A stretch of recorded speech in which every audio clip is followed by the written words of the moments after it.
A lot of pet parents have a hard time wrapping their heads around how you do online training with your pets, because they're thinking they have to lug their pet down the street to the Petco, PetSmart, whatever facility is physically there. And that actually limits a lot of people to who they can actually train with. So, Julie, are you ready to play online training, yay or nay? Yes, I am. All right. So here are some thoughts, misconceptions, beliefs that I heard from my followers and my audience regarding online training for cats and dogs. I want you to give me your thoughts on this, whether it's right, wrong, indifferent. Let me know what you think about these, I guess, hesitations that people run into when considering online training. The first one, is it less convenient than an in-person class because you have to remember to log on and do other things outside of the face-to-face class? Well, I'm going to say no, it's not, because at least with my program, it's not at a specific time. So you can log on whenever you have any time. It's not like you have to go on at a specific time or anything like that. And being able to go on whenever you have time or whenever you feel like it, to me, would be a big convenience. So you're not having to go to a specific class, that to me, that would be more inconvenient if, for instance, you're more tired or you've had a busy day or whatever. So I think online, more convenient. I would agree with that, especially around winter when there's weather and cancellations and all that. Yeah. And you're like, my kitten or my puppy still needs manner training, right? They still need to do something, but I haven't been able to take my cat or my dog down the street to training because of the weather. So yeah, I agree with you. And then is it self-paced? Yeah. So they can work on it whenever they want. Yeah. Awesome. Yeah. I mean, sometimes the week gets crazy and you don't have time to fit something in. So you resume the next week. Would that be a huge deal breaker? No, I think it's great. People can work on it whenever they have time or when their cat is up. For me, it's a little different with, because their cat's sleeping. They're going to wake them up, take them to a class. So this is definitely better for cats, for sure. I would agree with that. It's hard to find cat training, especially group cat training. I know it exists. It's called kitty kindergarten. Yeah, I know it exists, but I don't think it's everywhere. One and two, I don't know. I think it's a great thing, and I would hope that it grows too, because I think it's a good thing, but I think both are great, whatever training we promote for animals is great. So if someone wants to get out of the house and bring their cat somewhere, by all means. But I think there's also going to be a lot of people who are happy to stay at home and, do it from home. And if you're taking them somewhere, maybe they need to learn how to put them on a harness first. Yeah, the harness, the carrier, the car. For cats, that's a lot, Yes. I think kitten kindergarten is really good because it would encourage people to do that early on, which would make a huge difference in their cat's life. So a kitten kindergarten, I do think those should become more popular. But I think we have a long ways to go before, they're offered in every vet clinic. The goal would be the vet clinics, because it's making the vet clinic a positive place to be, where they, have already had a good association with it and they get exposed to the equipment and the scales and, whatever you need to do there. So it would be such a win, but I think we are still a ways away from people offering that service. Ooh, I love that idea of setting it in the veterinary clinic. That makes perfect sense. Is it more work for the pet parent than an in-person class, because they imagine they're the ones kind of leading the training if it's online? I think it would be the same, because when you go to a class, you're working with your pet, you're watching the instructor, but the instructor can't spend that much time with you. So, I think I would say it's probably the same. And the goal is to train the people, like I would not encourage someone to do board and train with their dog or cat, where you send your animal off. So similarly, you have to be the handler in any case. So whether it's online or at the school, you got to learn. I love it. It's true. We're not really training the cats and the dogs, people. We're training you. We're training ourselves for sure. So how about the people who say, my pet didn't do well in an in-person class? They just didn't respond to it. Well, what would you say to them about online training? Well, online would be better because there's less distractions. I always say, like, teach the behaviors in a low distracting environment first. I remember working with some dog people. I went to their house, I did one lesson with them, and I gave them a book that encouraged them to read a book on clicker training. And then they went to the class and they were like, oh, it was so easy. You know, it was like, we didn't learn that much. And I was kind of laughing because, you know, the opposite is they don't do that first. They don't do it in the house and they go to the class. The dog is all distracted, you know, it's never learned this. It's so much better to do the hard work first in a quiet space. And then, you know, then you go and you add the distractions. Exactly. Yes. They need to be able to master the skill. Master it at home. Sit. Yes. Attention, absolutely. Figure out what treats, motivate them, do all that first. Yes. Then you can start to add distractions in. Yeah. And it's a safer environment. You have their attention. If something, you know, if they wander off, it's not as dangerous as if they wander off at the vet clinic. All right, let's see. How about for those people who say that my pet's too stubborn to do any kind of training? Well, that's definitely, I get people saying that to me all the time. You know, that's frustrating, obviously, from a trainer's perspective, because you're just like, of course, that every animal can learn. We know that. So it's obviously something that you're doing wrong, but we don't want to say that because that's, you know, not the right way to approach this. But we try to figure it out, and, you know, usually it's food with cats. So when people say my cat's too lazy, they say my cat's lazy. That's what I usually get. And obviously that's, you know, not something I like hearing because I don't believe any cat is lazy, but cats also get used to not getting attention. So when you start doing something new with them, they're very suspicious and they're like, what are we doing here? You know, do I really want to participate in this thing that we're doing? And of course, at first, they're going to be not that interested until they see what's in it for them. You know? Yes. So you have to show them. There's a saying that says that, like, basically any mammal will do anything, but there has to be a payoff. Like, what's in it for them, right? Like, what's if the you're paycheck? thinking of training even your kid to do things just because you said so, it's going to be a long road. What's in it for them, right? Just because you tell them isn't a good enough reason. And that has been a hard road for me as a parent. I will tell you that for sure. Yeah. Because my dogs I always use, you know, treats and reinforcement. And when I fostered neonatal kittens, they were so little and eager to please. And honestly, they didn't really get into anything because they're little and exploring and they're so cute that it doesn't matter what they do because they're so cute. But then here's my 4-year-old pushing my buttons and I'm like, just do it. And then I'm like, why is he different than all the other animals that I have taken care of? Yeah. He needs motivation. Yes. And sometimes I think us as pet parents, we can be really stubborn too. We're like, no, I'm not using treats because I want him to do it because I asked. It's like, yeah, exactly. That's like no human. That's, I always think, well, would you go to work if you didn't get a paycheck? I mean, no, of course not.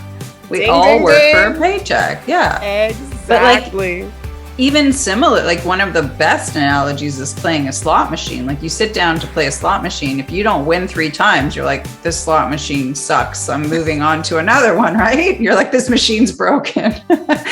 Like you gotta win at first, especially, oh, this is a good machine. I'm gonna sit here. And then you get used to, you're like, you might win 4 times. And then you're like, okay, I won 4 times. I'll sit here because I trust this machine is a good one. You know, I'm winning.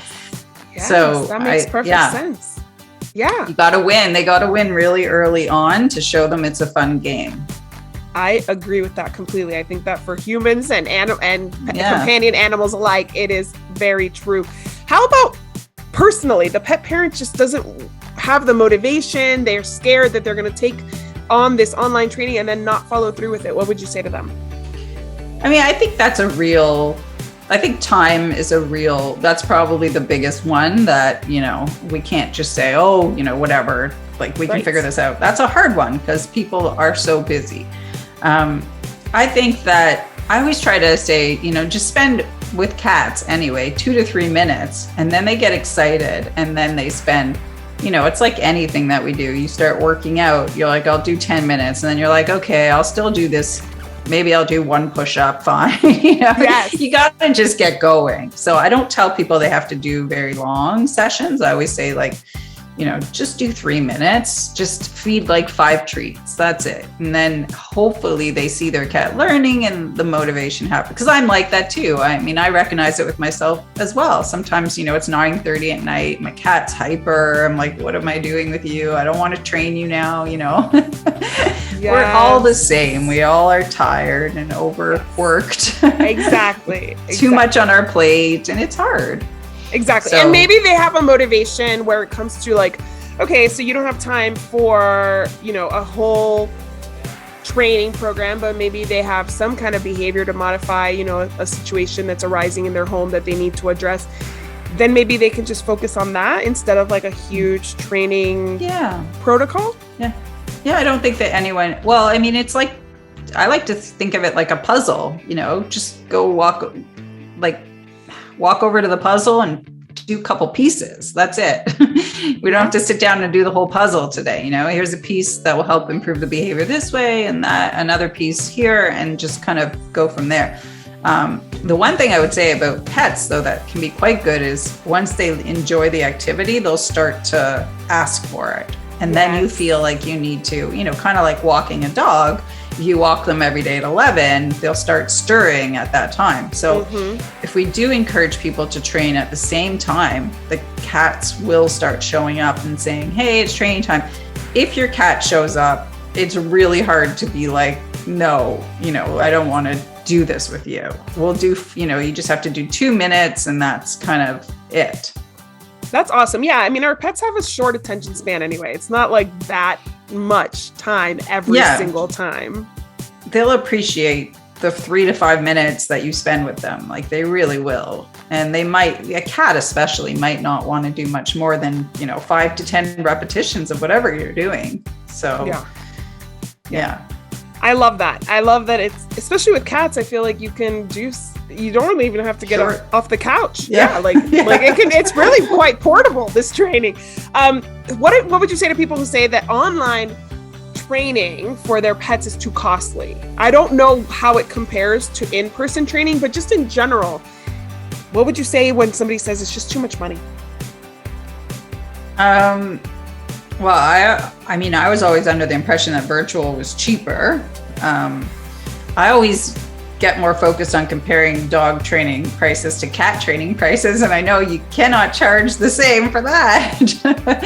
True. I think, virtual is definitely cheaper. So people would be paying less, but whether or not people have a budget for training or not, it's hard with cats because people aren't used to paying for training with cats. So I think with dogs, but this could be based on where people live.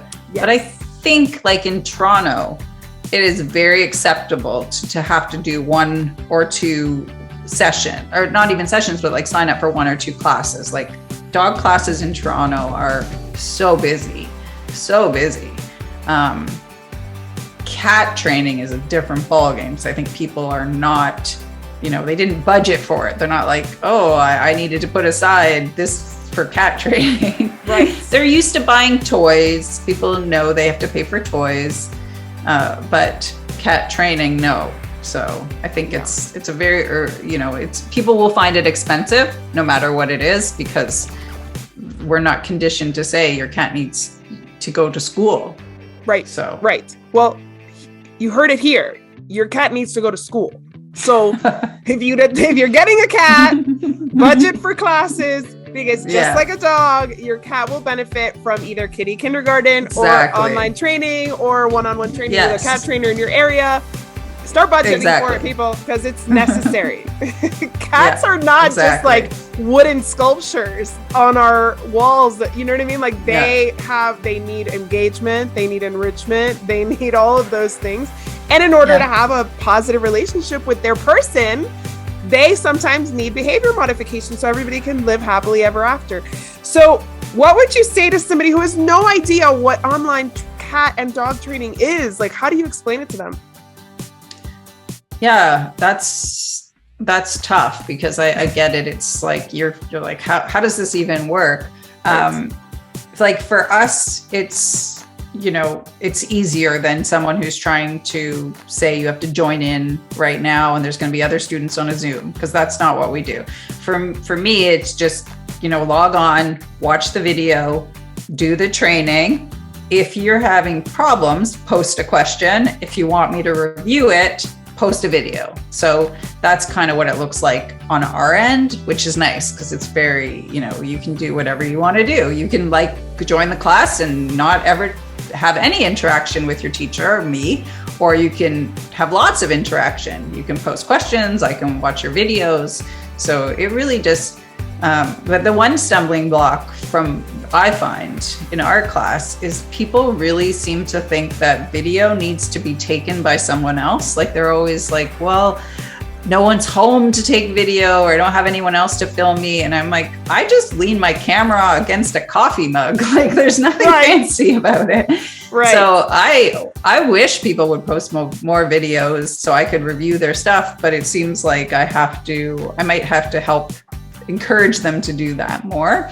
But that's what it looks like for us. It's not, you know, join in the Zoom and stuff like that. So it's just, I don't even need to like meet you if you don't want to, although I would love to meet people and introduce your cat and stuff. But if you don't, you can just watch the videos and try it on your own. That is so cool. That sounds like, okay, so when you start a new job in a corporation that has online training, you log in at your leisure. Maybe they give you like 3 months to complete this onboarding process. You log in, you watch your video, maybe you answer questions, a quiz or something. In your case, is it a Facebook group where you discuss you troubleshoot things? No, so we're on like a platform called Mighty Networks, and cool. It's really good. Yeah, so people can, there's a chat feature, so people can, like, if you don't even want anyone to know you're there, but you want to chat with me, there's that. You can even put your video in the chat feature. But people tend to like introducing themselves and showing pictures of their cats, which is great. And so far, I haven't had any problem with people posting comments. Like people will ask a lot of questions, so that's good.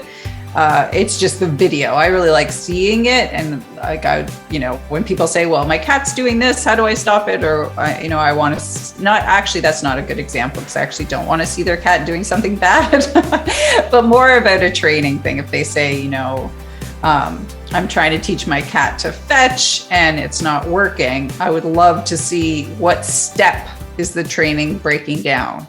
Show me step 2. Show me trying step 3. And then I can say, okay, this is what's going on.